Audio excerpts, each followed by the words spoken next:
This is a different kind of Easter, isn't it?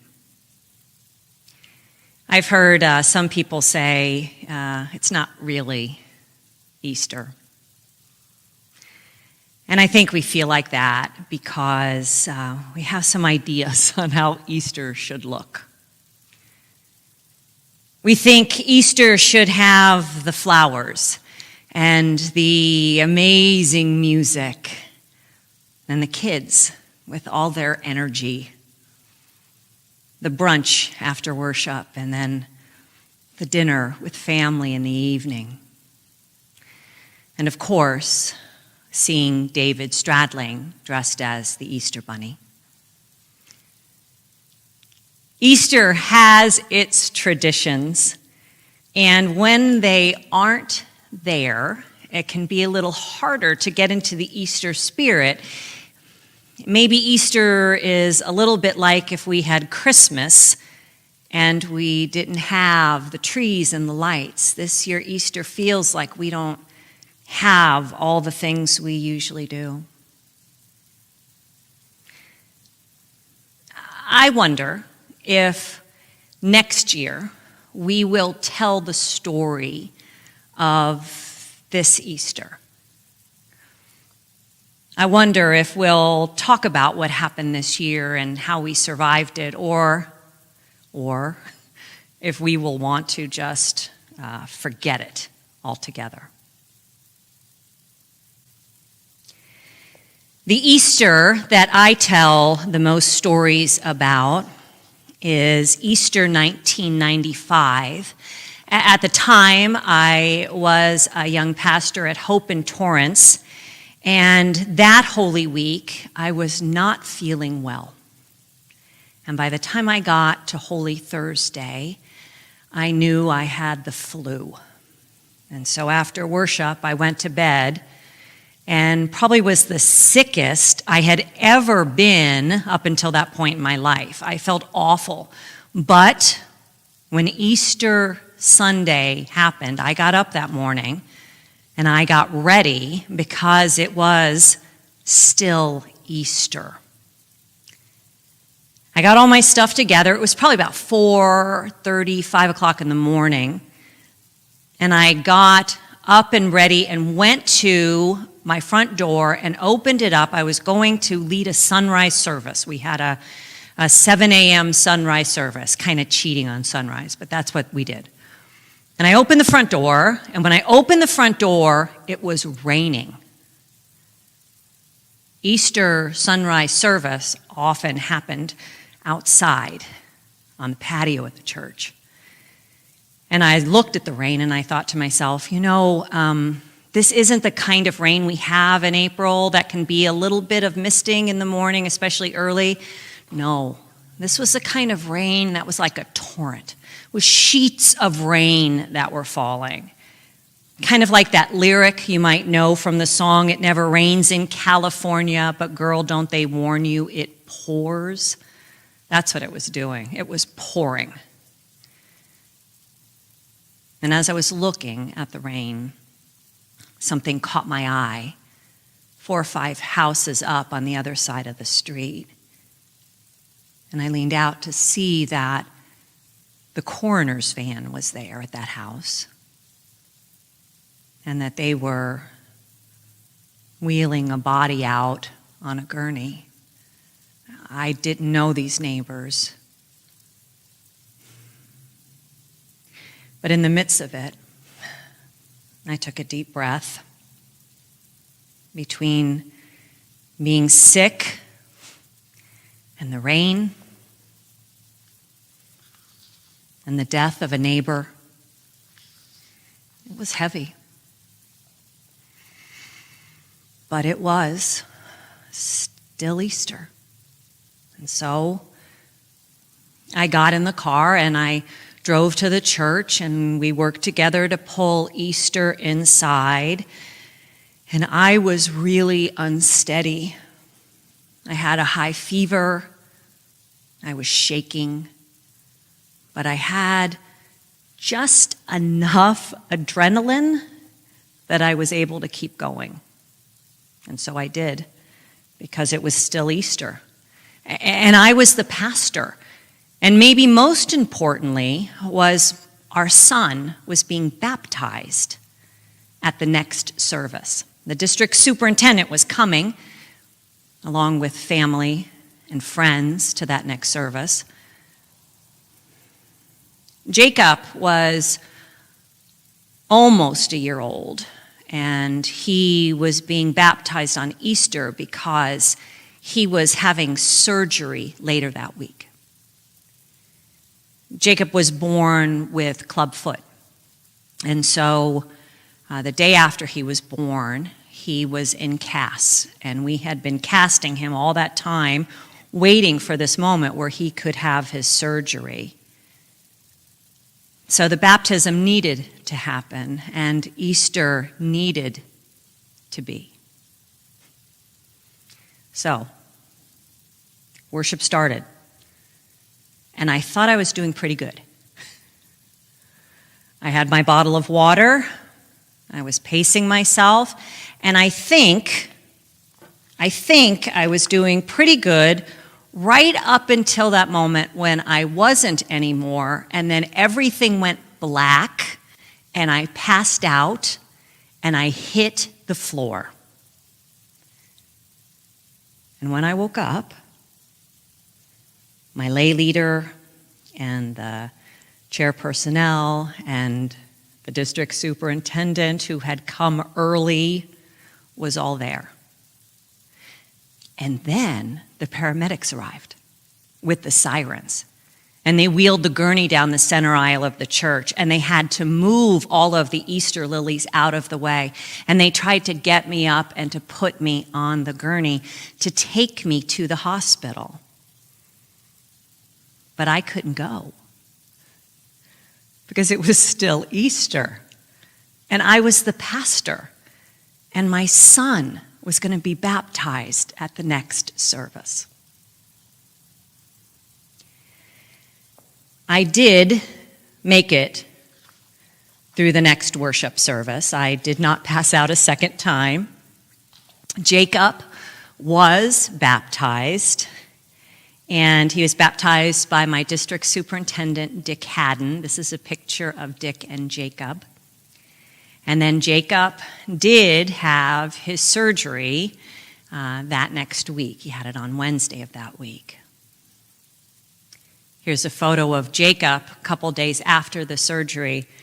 I think children are way more resilient than we are. It was a different kind of Easter that year, but I learned some important things then, and they have helped me this year as I have faced Easter. I have learned that in the midst of rain or a fever or the death of a neighbor or paramedics or a sermon that didn't get proclaimed, in the midst of all of it, it was still Easter. Easter came regardless. That's the thing about Easter. It doesn't need us to arrive. Never has.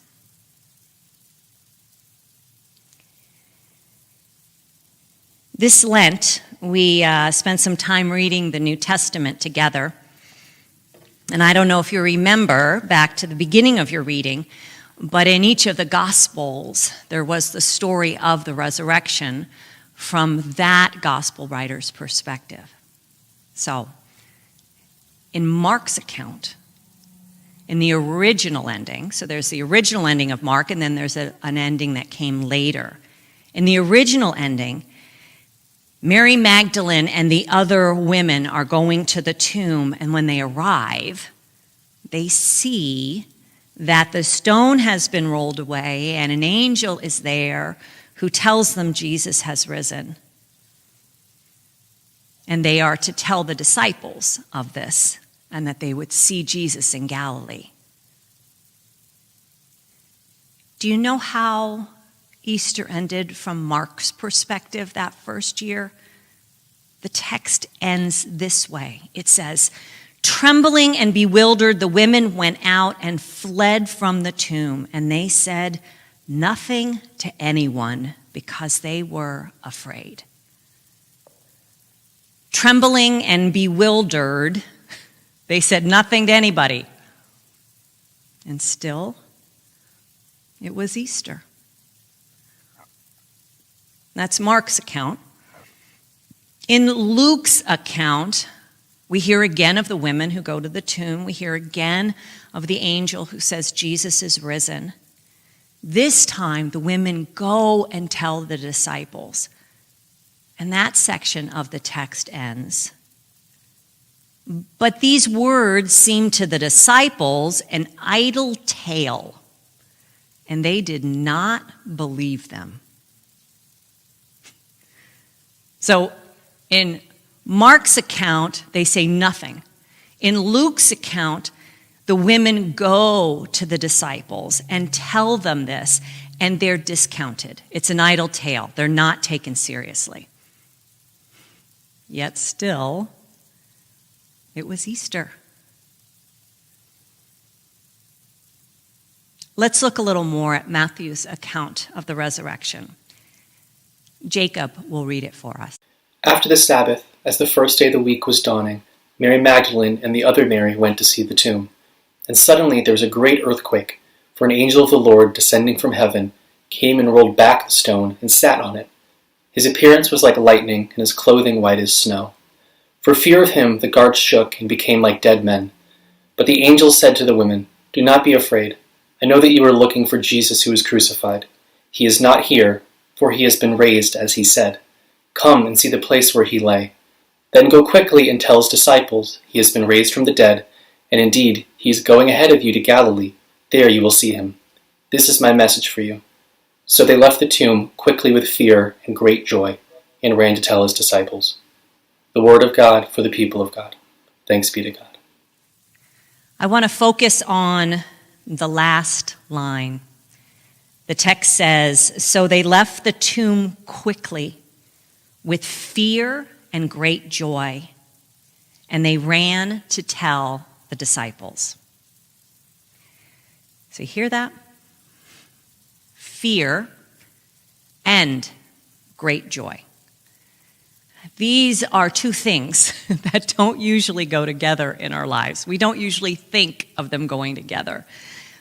Yet I think there are times where every one of us experiences both fear and great joy, all mashed together, all at the same time.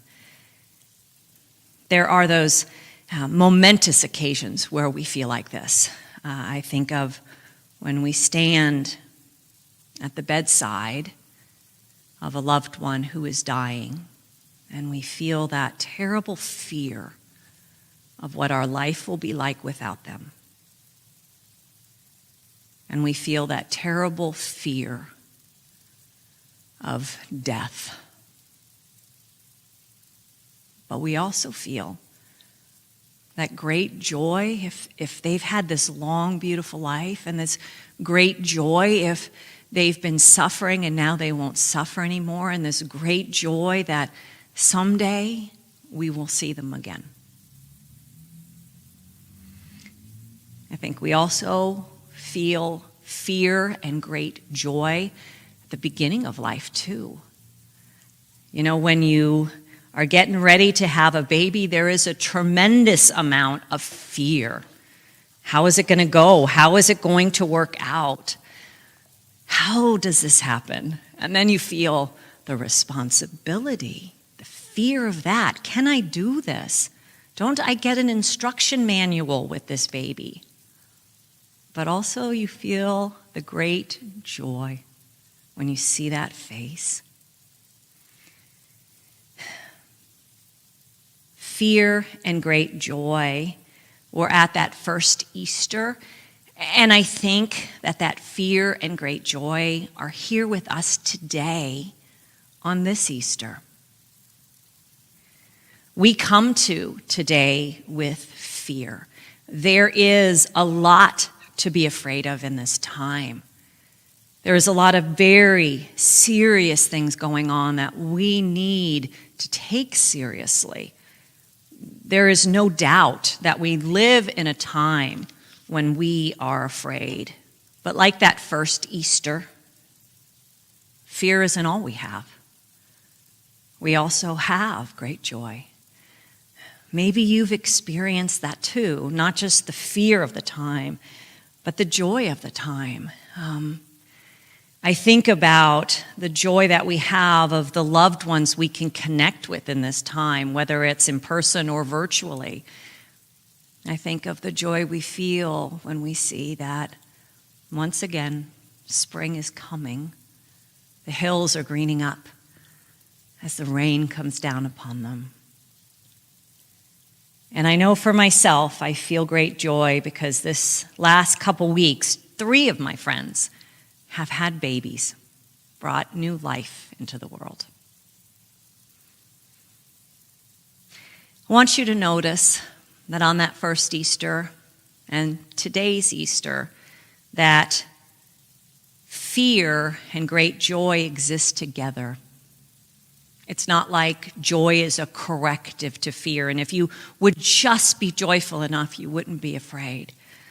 No, they exist together. They are both part of the human emotions. They both are important in our life and for the meaning of Easter. When we have our usual Easter celebration with all of its splendor, it is wonderful, and I can't wait to do it again. But when we do that, it is a proclamation from a people who stand far apart from the tomb. We stand a little closer today. A pandemic has put us in touch with our own mortality, hasn't it? It has helped us recognize our own lack of control and our own need for a God.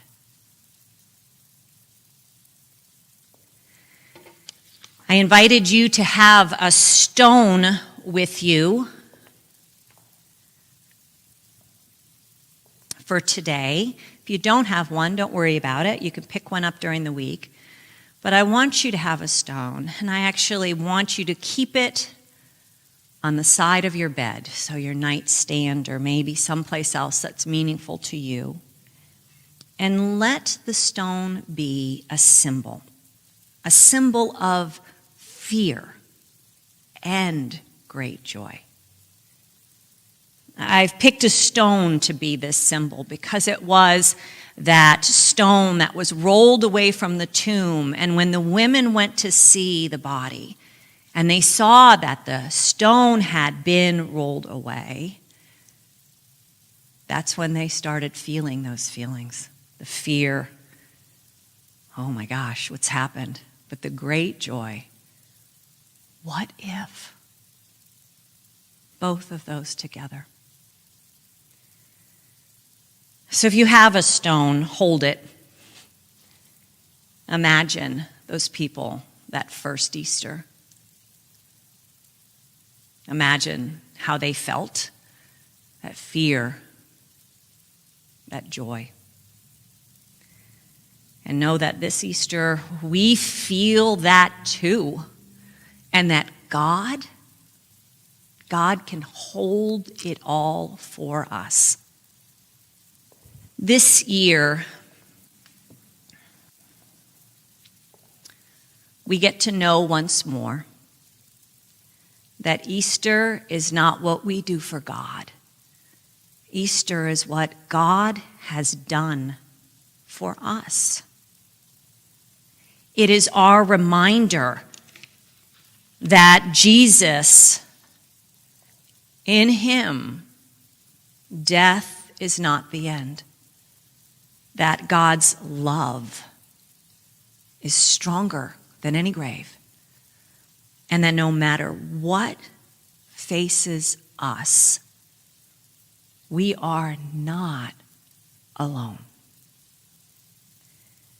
For at Easter we proclaim with those who know fear and great joy that Christ is risen. He is risen indeed. Let us pray.